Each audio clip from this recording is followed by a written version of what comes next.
রোদ হচ্ছে আল্লাহ তাআলার অনেক বড় একটা নেয়ামত। তো আসলে ভিটামিন ডি এর জন্য রোদে বসার বিকল্প আর কিছু হতে পারে বলে মনে হয় না। কারণ হচ্ছে আপনি ভিটামিন ডি অ্যাবজর্বের জন্য সবথেকে ভালো হচ্ছে আপনার রোদ। যে কোনো সাপ্লিমেন্ট বা যে কোনো ওয়ের থেকে সবথেকে ভালো মাধ্যম হচ্ছে রোদ। এখন কথা হচ্ছে আপনি কোন সময় রোদে বসবেন, কোন সময় রোদে বসলে এবং কতটুকু সময় বসলে আপনি সবথেকে ভালো ভিটামিন ডি পেতে পারেন। সেক্ষেত্রে আপনি সকাল 9টা থেকে 11টা রোদকে চুজ করেন। সকাল 9টা থেকে 11টার টাইম সবথেকে বেস্ট। তারপর আবার বিকেলে 3টা থেকে 5টা। তো আপনি যদি এ সময় প্রত্যেক দিন বসার সুযোগ থাকে, আপনি প্রত্যেকদিন 15 মিনিট করে রোদে বসেন। ঢিলা একটা কাপড় পরে, মানে যতটুকু ঢিলা কাপড় পরা যায় ততটুকু ঢিলা একটা কাপড় পরে আপনি রোদে বসেন।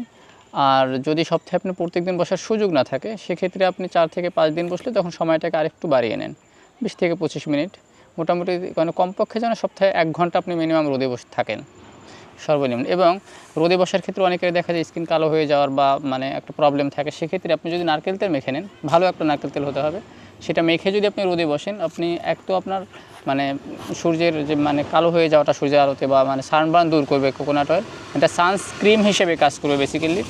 একই সাথে এটা রোদকে মানে ভিটামিন ডিকে অ্যাবজর্ব হতে আপনাকে সহায়তা করবে। আর আপুদের জন্য হলো যে তারা তো চাইলেও খোলামেলা সব জায়গায় বসতে পারবে না। তাদের যদি সুযোগ থাকে যে বাসার ছাদে একটা আলাদা পোরশন করে নেওয়া, কিংবা উঠোনের এক কোণে যেখানে একটা মশারি বা একটা কাপড় টানিয়ে নেওয়া, যেখানে আসলে উপর থেকে রোদ আসবে কিন্তু সাইড থেকে মানুষ দেখবে না, এভাবে করে চাইলে আপুরা আসলে রোদে বসতে পারেন। কারণ বাংলাদেশের প্রেক্ষাপটে আপুদের রোদে বসাটা বেশি জরুরি, কারণ ছেলেরা বাইরে বের হয়, মেয়েরা পর্দার সাথে বের হয়, তাদের গায়ে আসলে কোনোভাবেই রোদ যায় না।